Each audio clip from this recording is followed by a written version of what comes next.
And I think the next stage really is test the screen again. If this doesn't work, oh my goodness. Please screen, please work. Yes. So that means the securing plate for the screen plug can go back in.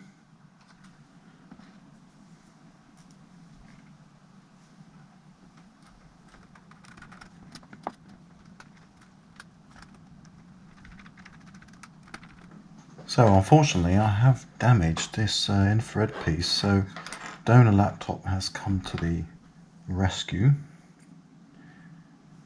I better be more careful.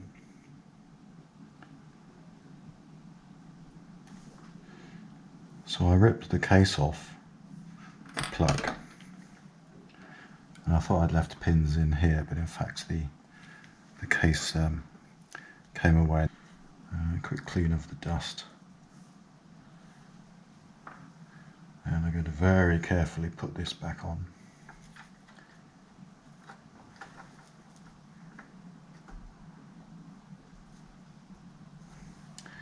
There we go, and one screw secures it in place.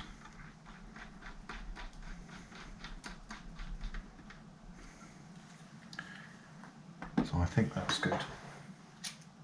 So I think yet again, top has to go on, bit of silicone grease on the clip points should hopefully aid this in future assemblies.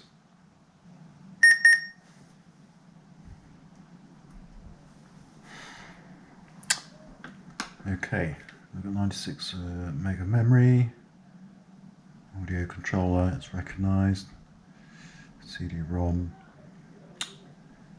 I bet there's no flag for unit opened or closed. Oh, let me put in the keyboard screws first, which are the long screws. Two short ones here, very important, because this bit of plastic is the broken one. Oops.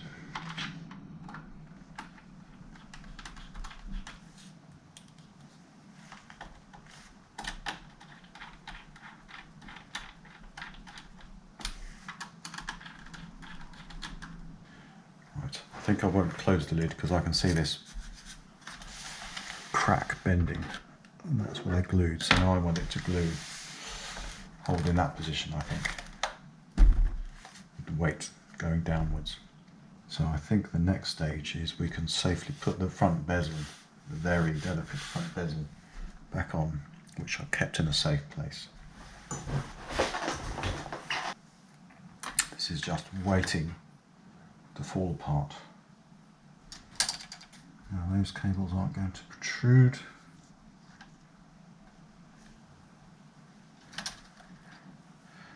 We do have broken clips, which I might as well remove. That one's okay. One has failed. It's a shame, but how it is. I don't want bits of broken clip falling in the keyboard. It has. Okay, I think next stage is dabs of silicone grease onto these, so I shall do that now and remove another broken clip. So place that in position. It immediately transforms the look as soon as the bezel goes into place. Crunch.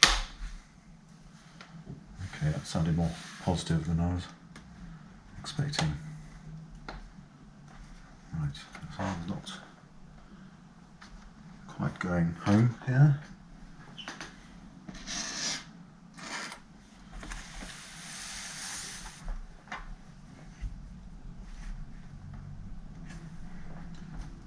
It's not happy. Let me put the screws in and see how well they hold the bottom. Oh, quite well. That's already doing a good job.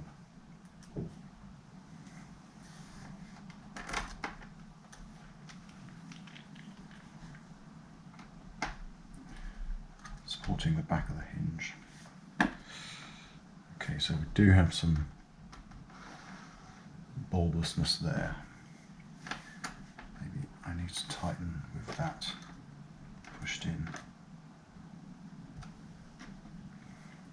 I think the only solution would be glue the bottom. So I'll have to go with that. Yeah, you can see it does bend and bulge.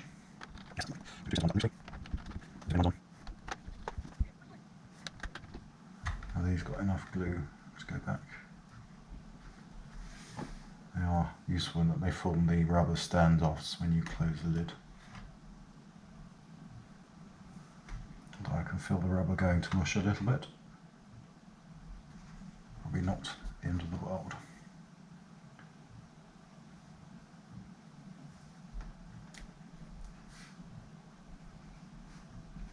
In fact, I'll close it and let's check the keyboard doesn't foul the screen. Oh no, that's fine, it's miles off.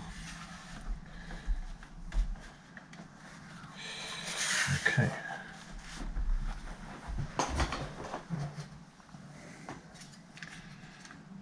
Right, please section, rear section, strengthen up the rear of this.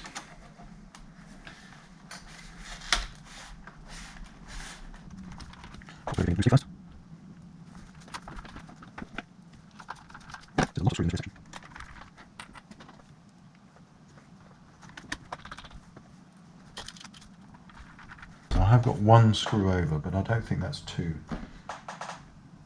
much of a shambles, bearing in mind how many hold it together. So I probably have one missed one internally. And from the donor machine, I have the cover. Where have I put the cover? I've got the cover for my now 96 meg of RAM. This goes in a funny way. There we go. And the docking station cover from the donor machine.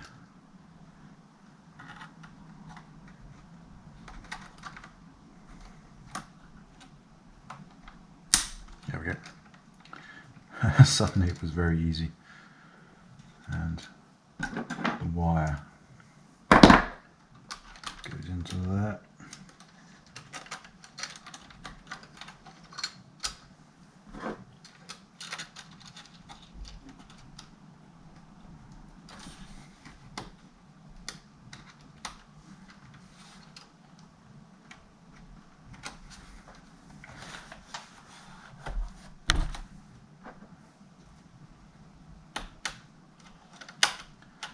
That, lovely.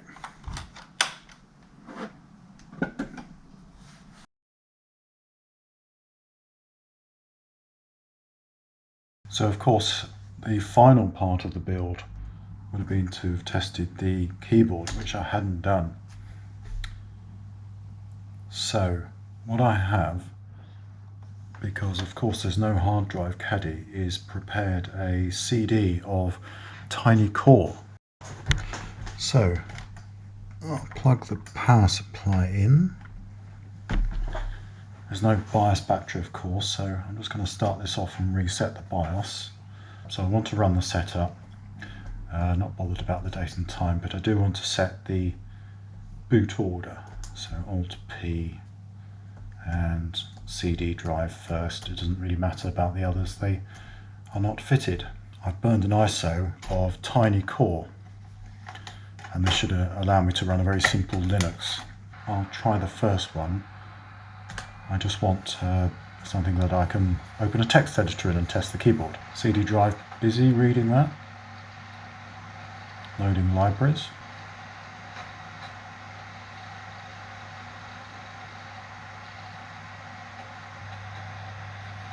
Wow, look at this. QW QWERTY UIOP AS. Now look at this, look at this. So I've got a row of keys not working. which I don't think is coincidence. There must be something. So GH, JKL, and they're not working. So I need GH in the middle. JKL.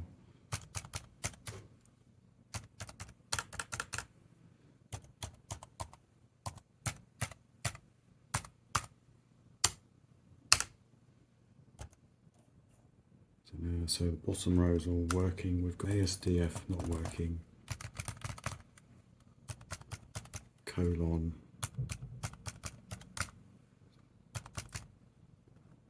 At is working. Colon is not L, K. So most of the middle row, strangely, is out, and that's got to be. It's got to be a group of keys out. It can't just be where people's fingers sat. So after a lot of investigation of both the keyboards and finding that there were failed keys. This is the keyboard from the laptop I'd built up, and then this is the donor machine. So this one had a failed enter key, which makes a laptop very difficult to use. You need an enter key. And then this had some failed keys in the middle row and others. So on this one, I did a lot of work tracing the paths, and even tried soldering wires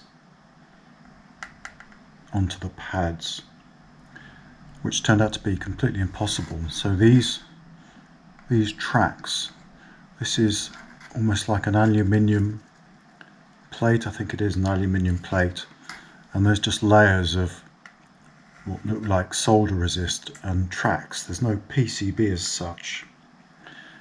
So I tracked the failed enter key all the way over to some vias here, and I managed to get the multimeter to prove that, and that via came down to here. I think it was there. And then I think the fault was on this track, which went through into here, but there was no way of course this is below the space bar, so maybe just years of tapping on the space bar causes the cracks. And tried to repair them with some wires, but that was a fruitless exercise. There really is no way of there's no way of soldering to these in a reliable manner. I think these keyboards are prone to failures, and I think it's cracks in the vias. This is multi-layer. There are vias between them, but it's all just printed on the aluminium sheet, and really there's no way to recover those. What are the chances of getting yet another replacement? Well, it turns out quite good. So I have this.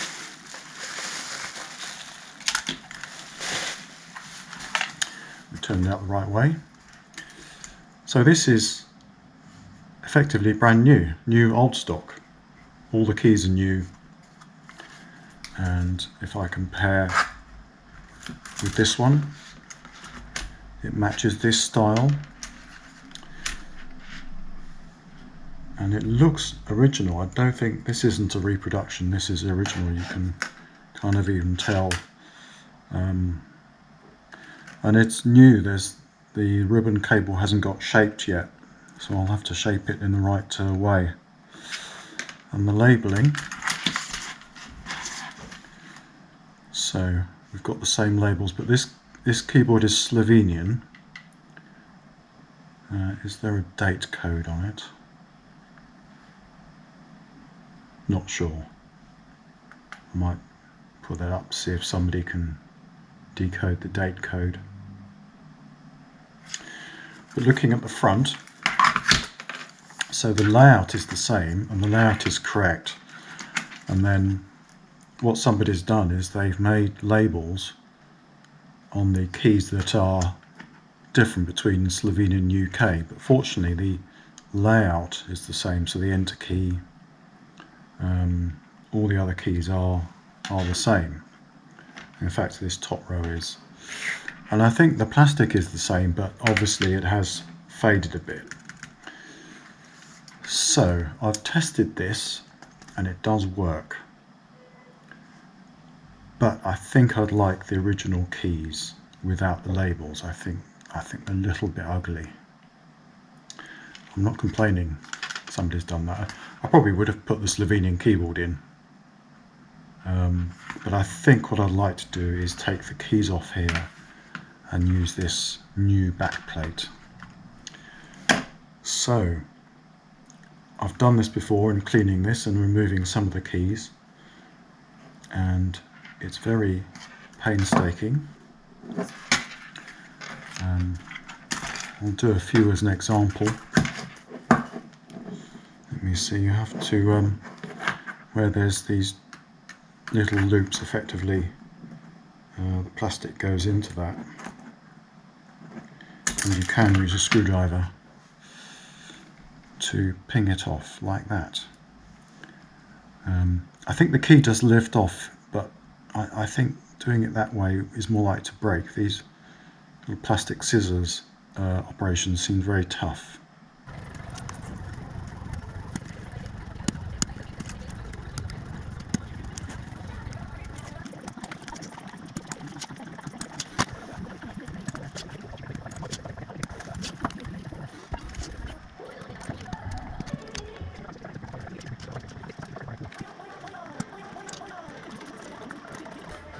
Right, that's all my keys off, plus the ones I took off during the testing. Here's the new keyboard, so I need to be a little bit more careful taking the keys off. They seem to come off a little bit easier, as if the plastic bends in a bit more symmetrically.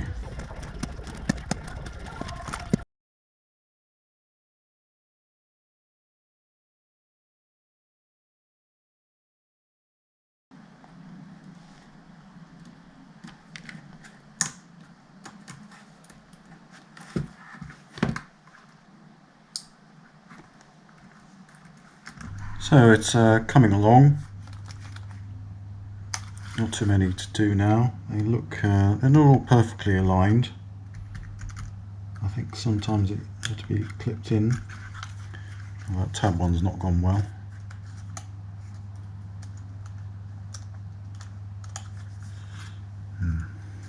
I'll come back to that one. Actually, let's do the enter key now. Except the back is missing off the enter key. Are these the same? Yes, except there's a bit of fluff on that one. Do this one first.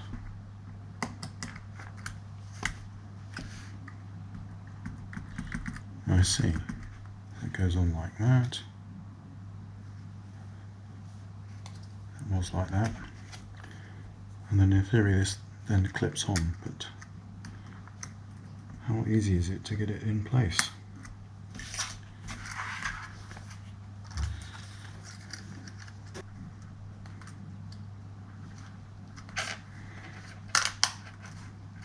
Oh, it suddenly kind of happens. It's very interesting. Right. Okay, let's put that back. And next we want the big backspace key.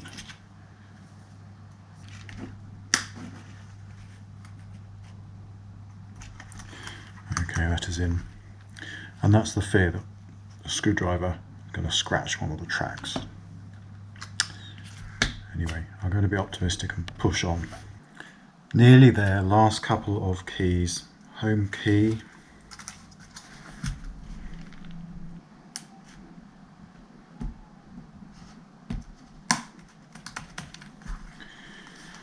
Okay, all old keys, UK keys and matching. Now, what have I done with those? They're not in the pot. And the mystery is, why does that have two screws and that one has one screw, that one has two screws? Is it symmetrical? No, it's not. This is the one from the loan machine where I'd done some investigations on the tracks. So looking at the cable, it bends around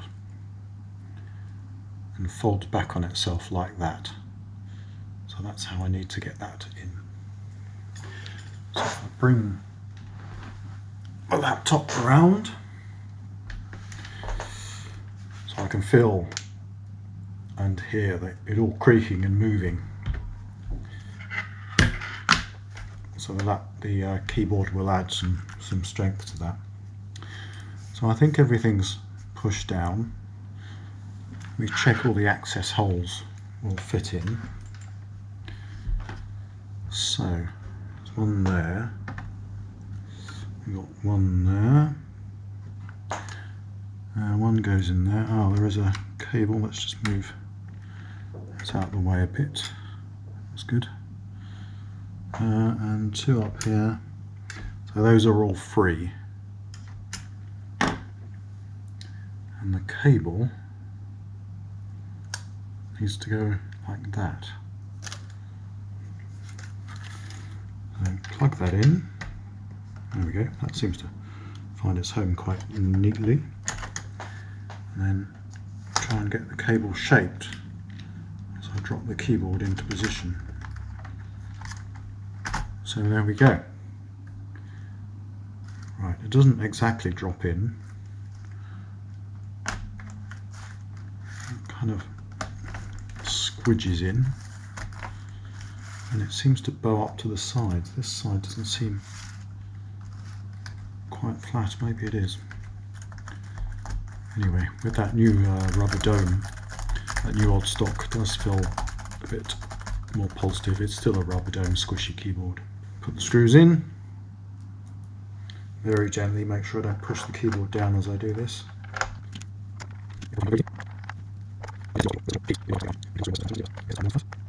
Not too tight, they're not going to fall out. I'm not going to be putting this in my backpack and travelling the world with it.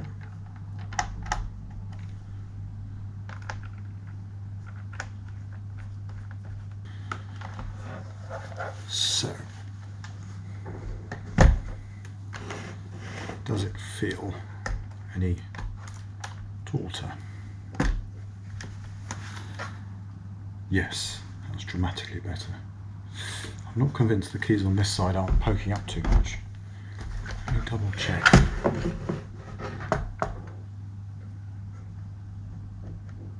No, that's fine, they don't touch.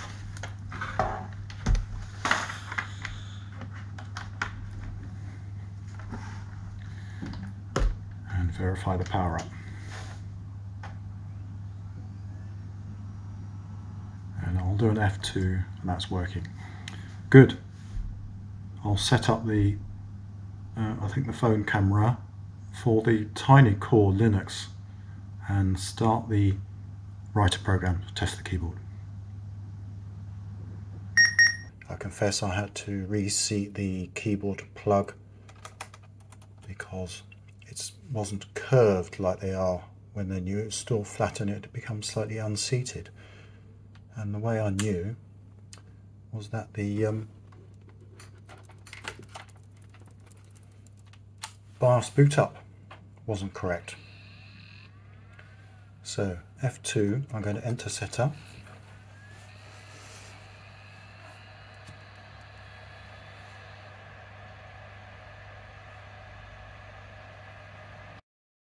It has remembered, even though I unplugged it briefly. Now if I test Alt-P, that now works. That's good. So I'll put CD drive as the first boot. Of course there is no internal hard disk drive yet. So I have Tiny Core, and because I've only got 96 meg of RAM, the best one is the Minimal X GUI.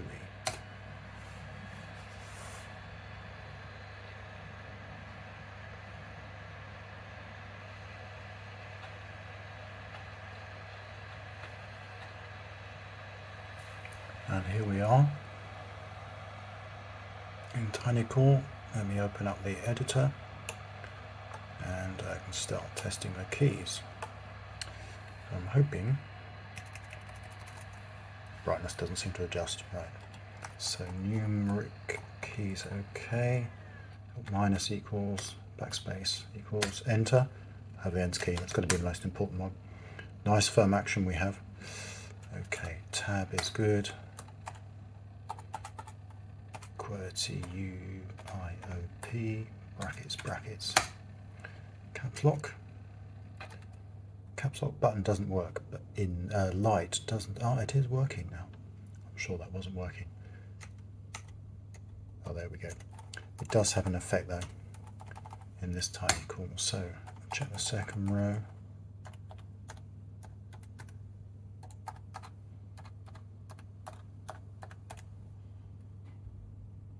Shift keys. Turn caps lock off. Shift.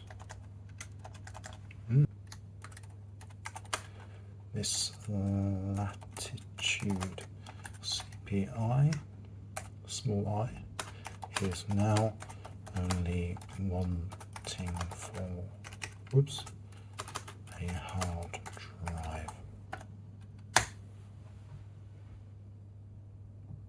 Well, thank you for watching this short Latitude CPi series.